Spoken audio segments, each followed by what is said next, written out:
Okay, in this lesson on Prospero, I'm going to ask you to write about his character as a person, as a father, and I'm just going to briefly take you through some of his actions when he first decides on his plot to shipwreck or create an apparent shipwreck of his enemies. So Miranda is his daughter, and she says to him, "Now I pray you, sir, for still 'tis beating in my mind, your reason for raising this storm." So she knows her father is godlike, powerful enough to raise a storm, and she trusts him to have done it for a good reason, but she's beginning to question him. She's 15 years old and wants to know what his purpose is. So he's clearly a father who doesn't explain his purpose often, unless you want to view it as a continuation of a pattern where he always explains why. Prospero, know thus far forth, by accident most strange, bountiful fortune, now my dear lady, hath mine enemies brought to this shore. So fortune is fate, brought his enemies to him, and by my prescience, so that means his foresight, his ability to see the future, or his good sense, I find my zenith doth depend upon a most auspicious star. Zenith is the highest point. Here he's talking about his highest point of fortune or of power depends on fate, this star, whose influence if now I court not but omit, my fortunes will ever after droop. So if I don't take this opportunity now, my fortunes will droop. I'll become less powerful or less lucky. Here cease more questions. So you've got to ask yourself why he's telling his daughter to stop asking him questions. What kind of father is he? She's 15 years old and he won't answer any more of her questions. Thou art inclined to sleep. And so his magic now works on her. She falls asleep. 'Tis a good dullness and give it way. This suggests she might be able to resist it, but he's urging her not to resist it. And then he says, I know thou canst not choose. So this is a lot of control he has over his daughter. What do you think about that? Here we find out why he puts her to sleep. Come away, servant, come, I'm ready now. Approach, my Ariel, come. So for 12 years on the island, he's had this servant, Ariel, and he's kept this fact secret from Miranda. Why? What does that say about their relationship? All hail, great master, grave sir, hail. Look at the language that Ariel uses. Why do you think Ariel has to speak to Prospero this way? I come to answer thy best pleasure, be it to fly, to swim, to dive into the fire, to ride on the curled clouds, to thy strong bidding. Why does he refer to, or she, we don't know the sex of Ariel, refer to Prospero as strong here? What's in it for Ariel to speak to Prospero this way? Hast thou, spirit, performed to point the tempest that I bade thee? So here, not using Ariel's name, but calling Ariel a spirit. What's Prospero's reason for that? Why doesn't he use Ariel's name? To every article I boarded the king's ship, now on the beak, now in the waist, the deck, in every cabin. So Ariel is describing how he or she made the boat seem to sink, and then Prospero is happy. My brave spirit, who was so firm, so constant, that this coil would not infect his reason. So he's interested in affecting the reason of every man aboard the ship. In other words, to send them slightly mad. And Ariel says not a soul. So why does Prospero want to make everyone on the ship slightly mad, even if only a few people on the ship are his enemies? But felt a fever of the mad, and played some tricks of desperation. All but mariners plunged in the foaming brine, and quit the vessel. Then all afire with me, the king's son Ferdinand, with hair up staring. Then like reeds not hair, was the first man that leaped, and cried, hell is empty and all the devils are here.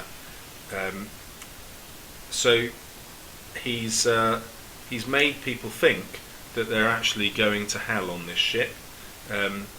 Why has he done that? Right. Now, however, Prospero asks to make sure that they're all safe and not harmed. So this is another part to his character. Why is he so keen that none of them have died? What does that tell us about him?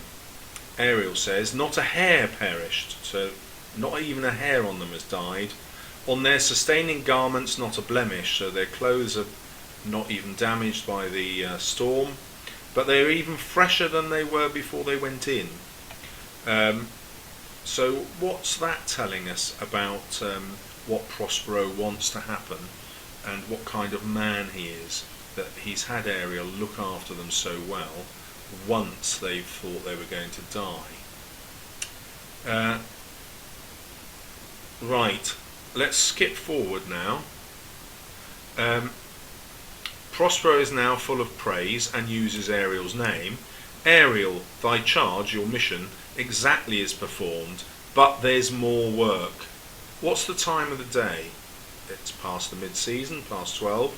At least 2 glasses. The time twixt 6 and now must by us be spent most preciously.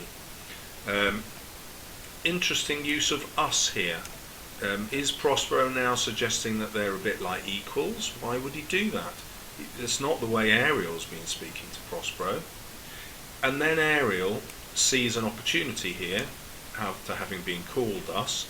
Is there more toil? Is there more work? Since thou dost give me pains, let me remember thee, let me remind you, what thou hast promised, which is not yet performed me. So Prospero has made Ariel a promise, but not delivered it.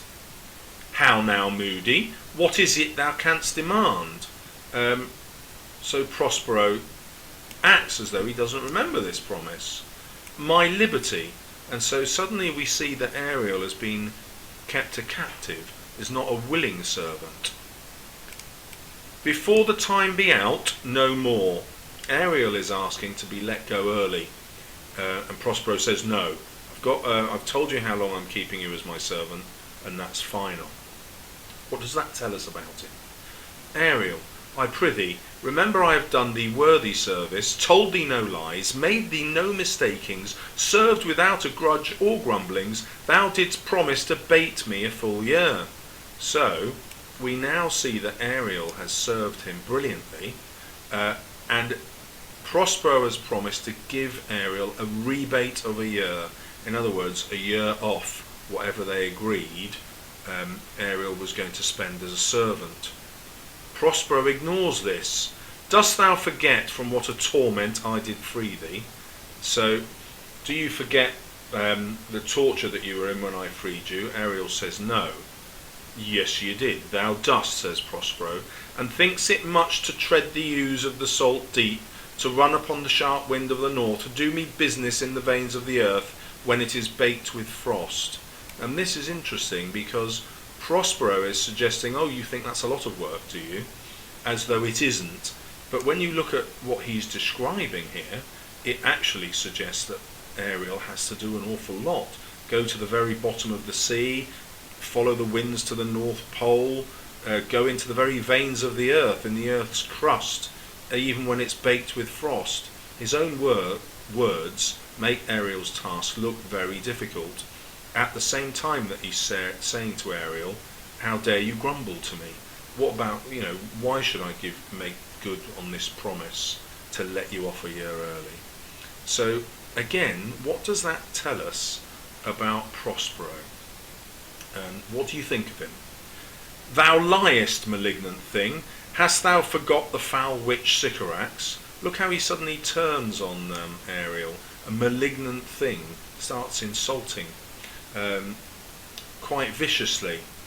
Then Prospero reminds Ariel of the torture that Ariel had from this witch Sycorax before Prospero arrived on the island.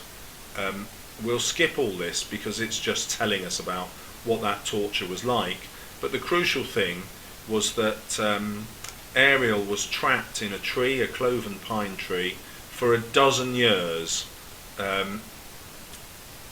And then Sycorax died and left Ariel there, where thou didst vent thy groans. So Ariel was in agony, groaning all the time. And then Prospero came and rescued Ariel with his art. It was mine art, his magic. When I arrived and heard thee, that made thee gape the pine, so open the pine and let thee out. Ariel thanks his master Prospero, or her master Prospero again. But listen to this. If thou more murmurest, I will rend an oak and peg thee in its knotty entrails, till thou hast howled away 12 winters.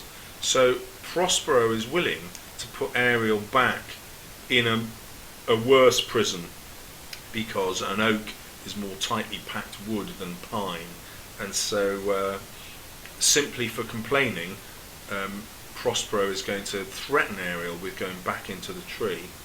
And then the other question you've got to ask yourself is, why didn't Prospero just let Ariel free, as a humanitarian gesture? Why has Prospero said, you've been in there for 12 years, right, I've let you free, now you're going to be a servant to me for 12 years. What does that tell us about Prospero? Then Prospero softens because Ariel agrees and says, do so, and after 2 days I will discharge thee. So, although he started with all these threats, he's now saying, look, work for me for another 2 days and then you're free. I'm going to not have you as my servant anymore. Is this the real Prospero, or was the threatening Prospero the real one? Or are they both real? Again, what do you think? That's my noble master. Ariel recognises the nobility now of Prospero and calls him noble as in kind, but there's another meaning of noble, obviously. Noble is the ruling class. So Ariel is also saying, well, that's what you've just done is typical of the ruling class. Is Ariel complimenting Prospero, or underneath it is Ariel saying, well, that's just typical of people who are rulers? They threaten you, they keep you as servants, they don't give you freedom when you most deserve it. Again, that's up to you to decide. So our final thing to think of here is Prospero awaking his daughter. He calls her dear heart. What does that tell us about his relationship with his 15-year-old daughter? And how does that marry with the fact that he's not let her ever see his conversations with Ariel? Why is he keeping these conversations secret? What do you think?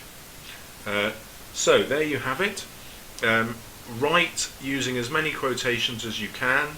You're weighing up your views of Prospero, both as a man and as a father.